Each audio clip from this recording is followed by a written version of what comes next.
क्या आपने चीन की मसल गोडेस के बारे में सुना है? भारत का ऐसा गांव जो हर साल पानी के अंदर से बाहर निकलता है और बांग्लादेश भारत से एक और चीज में आगे निकल गया। क्या है वो चीज, जानेंगे वीडियो के लास्ट में।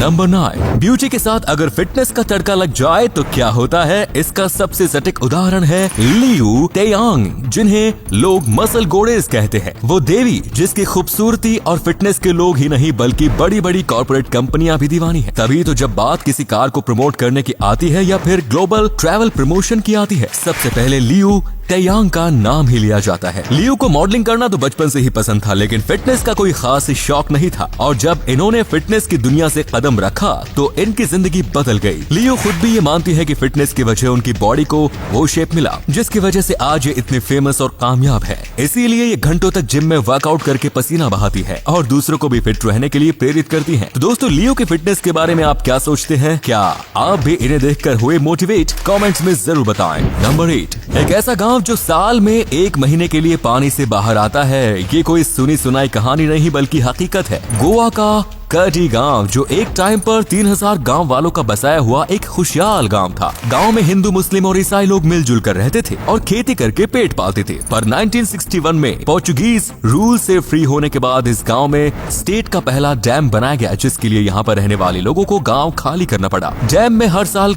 मई के महीने में पानी का लेवल कम होता है और ये गाँव पानी से बाहर आ जाता है। मई के महीने में गाँव में रहने वाले सभी लोग पुरानी यादों को ताजा करने यहाँ आ जाते हैं। नंबर 6, आप अगर अपने परिवार के लोगों के साथ बैठते हैं तो अक्सर सुरक्षित महसूस करते हैं, क्योंकि आप जानते हैं कि वे सब आपसे प्यार करते हैं और उनमें से कोई आपको नुकसान पहुंचाने की सोचेगा भी नहीं। पर क्या हो जब आपको अपने ही फैमिली मेंबर से खतरा महसूस होने लगे? ऐसा होता है कैपग्रॉस नाम के साइकोलॉजिकल डिसऑर्डर से जूझ रहे व्यक्ति के साथ। इस डिसऑर्डर में व्यक्ति को हर टाइम ऐसा लगता है कि उसके परिवार या दोस्तों को उन्हीं के हम शक्ल से बदल दिया गया है। ऐसे में उन्हें अपने ही फैमिली और फ्रेंड्स पर डाउट होने लगता है। पर हमारा दिमाग ऐसा क्यों करता है, ये अभी भी एक रहस्य है। नंबर 5, आपने निसान की कई शानदार कार्स को तो देखा ही होगा, पर अगर आप कभी जापान के हाकोन में मौजूद निसान प्रोपाइलट पार्क रायकून जाएंगे तो आपको निसान का डिजाइन किया हुआ एक बेहद ही शानदार प्रोडक्ट देखने को मिलेगा। हम बात कर रहे हैं इन सेल्फ पार्किंग स्लीपर्स की।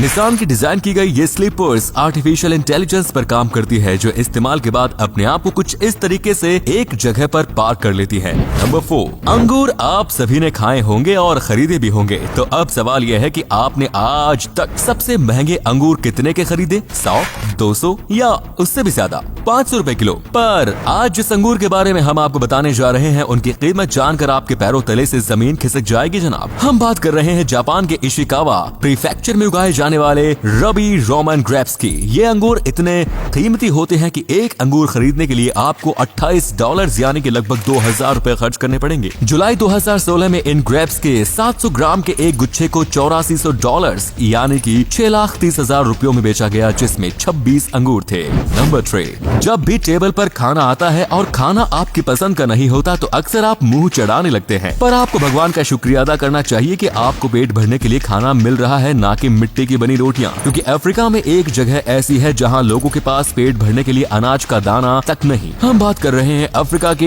हैती की, जो कि दुनिया की सबसे गरीब जगह है। इस जगह गरीबी की ये हालत है कि यहाँ रहने वाले हैथियन ट्राइब मिट्टी में नमक मिलाकर कुछ इस तरह की रोटियां बनाते हैं और इन्हें खाकर अपना पेट भरते हैं। नंबर 2, आपने आज तक पिज्जा को ओवन में बनते देखा होगा, पर क्या कभी आपने पिज्जा के लिए वोल्केनो यानी ज्वालामुखी के लावा का इस्तेमाल होता देखा है? अगर नहीं तो मिलिए डेविड गार्सिया से। 34 साल के डेविड सैन विसेंटी की सेरो चिनो हिल में मौजूद गॉन्टिमाला पिकायो वोल्केनो के पास रहते हैं। फरवरी से इस वोल्केनो से काफी भारी मात्रा में लावा निकल रहा है और इसी का फायदा उठा रहे हैं डेविड। लावा के ऊपर पकाया पिज्जा बनाने वाले डेविड की कलाकारी और बहादुरी को काफी लोग कम ही पसंद कर रहे हैं। डेविड का कहना है कि लावा पर बना पिज्जा एक नया कॉन्सेप्ट है और लोग इसे काफी पसंद भी कर रहे हैं। नंबर 1, किसी चीज को बुरा कहने के लिए भारत में 2 टके नाम का जो शब्द इस्तेमाल होता है, क्या आप जानते हैं कि ये कहां से आया है? अगर नहीं तो आपको बता दें कि टका बांग्लादेशी करेंसी का नाम है, जिसकी वैल्यू कभी भारत में कोड़ियों के बराबर थी, लेकिन पिछले 10 सालों में इस देश की जीडीपी में जबरदस्त उछाल आया। अमेरिका जैसे देशों के निवेश से इसकी इकोनॉमी में तो सुधार आया, साथ ही इस देश का टका भी काफी वैल्यूएबल हो गया। इतना ज्यादा कि आज तो इसने भारतीय रुपयों को भी पीछे छोड़ दिया। आज की डेट में 1 टका 1.15 भारतीय रुपयों के बराबर है, जिसके बाद ये कहना गलत नहीं होगा कि ये 2 टके की चीज अब बुरी नहीं बल्कि भारत में 2 रुपयों और 30 पैसे की हो चुकी है। दोस्तों, इस पर आपकी क्या राय है? क्या सचमुच टके की वैल्यू बढ़ी है या फिर भारत का रुपया ही कमजोर हुआ है? कमेंट्स में जरूर बताएं। दोस्तों, अगर आपको ये वीडियो अच्छा लगा तो आप अपने दोस्तों के साथ इसे शेयर जरूर करें। इससे हमें मोटिवेशन मिलता है और भी अच्छी वीडियोस लगातार बनाते रहने के लिए। अपने 5 मिनट देने के लिए बहुत बहुत धन्यवाद। ऐसे ही वीडियोस देखते रहने के लिए सीक्रेट इंडियन टीवी को अभी फॉलो करें। धन्यवाद।